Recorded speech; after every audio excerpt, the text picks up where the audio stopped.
డాంబీ.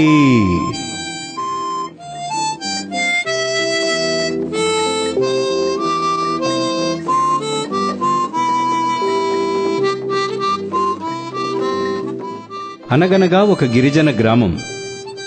ఒకరోజు ఆ గ్రామం ప్రక్కనే ఉన్న నదిలో వర్తక బోటు వచ్చినప్పుడు జరిగింది ఈ కథ.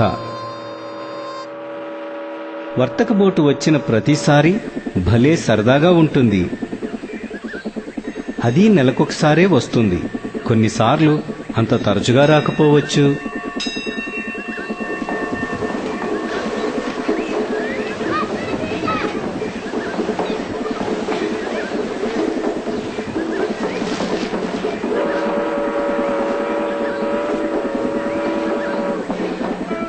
ఈ కథలో చాలా పనులు చేస్తూ సంతోషంగా ఒకాయన, సంతోషం లేకుండా సోమరిగా ఒకాయన ఉంటారు.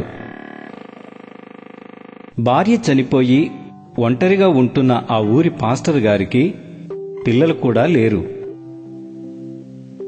ఒక చిన్న బాబు సంగతే ఈ కథలో ఎక్కువగా ఉంటుంది. ఈ బాబు కథ ఎలా మొదలైందో చూద్దామా?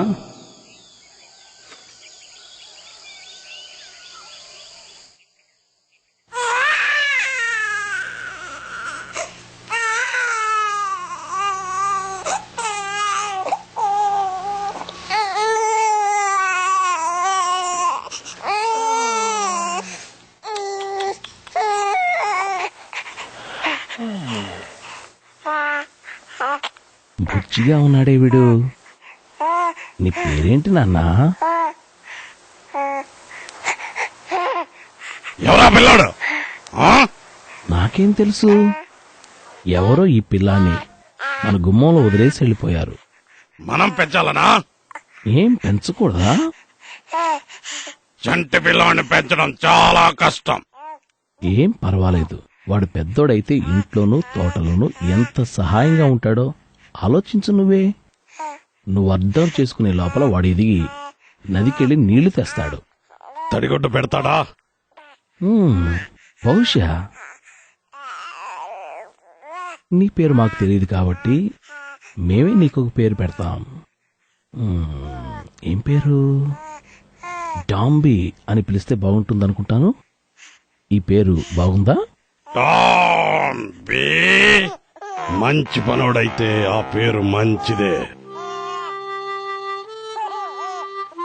డాంబీ అంటే అందరికీ ప్రేమే. ఆ అబ్బాయి ఎక్కడి నుంచి వచ్చాడో ఎవరికీ తెలియదు గాని పాస్టర్ గారింటికి వచ్చినందుకు అందరూ సంతోషిస్తున్నారు.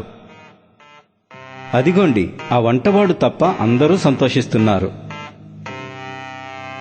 డాంబీకి చేయగలిగినంత సాయం పాస్టర్ గారు చేస్తూనే ఉన్నారు. అయితే ఆయనకు వేరే పనులు కూడా ఉండటం వలన చంటిపిల్లాడి బాధ్యత అంతా వంటవాడు చూసుకోవలసి వచ్చింది. అయితే అది వానికిష్టముండేది కాదు.